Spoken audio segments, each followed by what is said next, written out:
Cette année, le grand rendez-vous littéraire du Printemps du Livre de Montaigu aura, comme à son habitude, réuni bon nombre d'auteurs.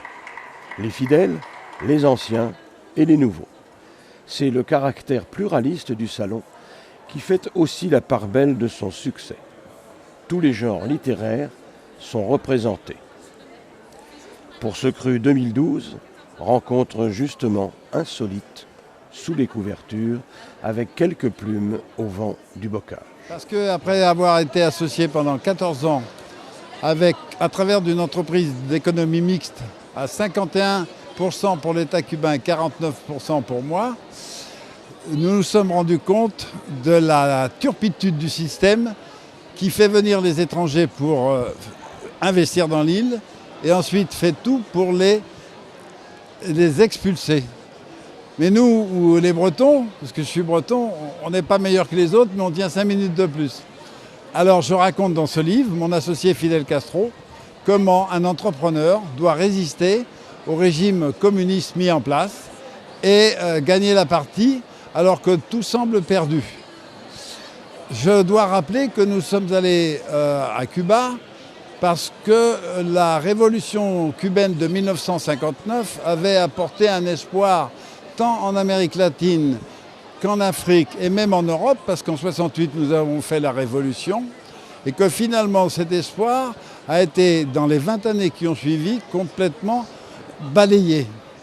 Parce que la chute du mur de l'Empire soviétique a fait que Cuba s'est retrouvé complètement isolé et que le PIB de Cuba est tombé de 30% en un an.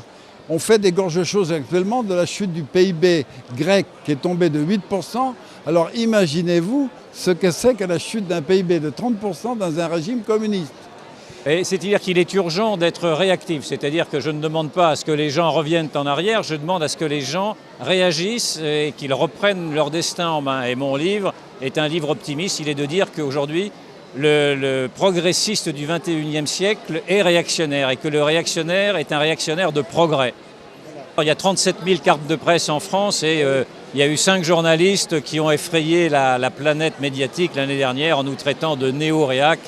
Il y avait Ménard, effectivement, Lévy, qui d'autre, Brunet, moi-même, et j'oublie le 5e d'ailleurs, qu'il me pardonne, je ne sais plus qui c'est, mais enfin, il est par là. Et en fait, nous sommes considérés comme étant réactionnaires simplement parce que nous 5, qui d'ailleurs ne nous rencontrons jamais, avons simplement décidé de décrire les réalités et de mettre les mots adéquats sur les faits. Et ça semble être révolutionnaire. Mais la vérité est révolutionnaire, avait dit Lénine. C'est vraiment des gens gentils. Hein. D'abord parce qu'ils achètent des livres. Et moi, franchement, ça me fait chaud au cœur parce que c'est trop cher les livres. Et je trouve que c'est formidable qu'il y ait encore des gens qui achètent des livres. Mais à part ça, je suis venue plusieurs fois, je suis venue jouer moi. Je suis venue jouer avec Guy Bedos. L'année dernière, on a joué Le Voyage de Lita. Et puis j'ai joué au château de Fontenay-le-Comte. J'ai joué L'Important d'être constant. Enfin, je viens de temps en temps en tournée. Et toujours, ce que j'aime ici, c'est les gens. C'est des gens qui sont très autonomes. Vous n'êtes absolument pas français, vous êtes vendéens.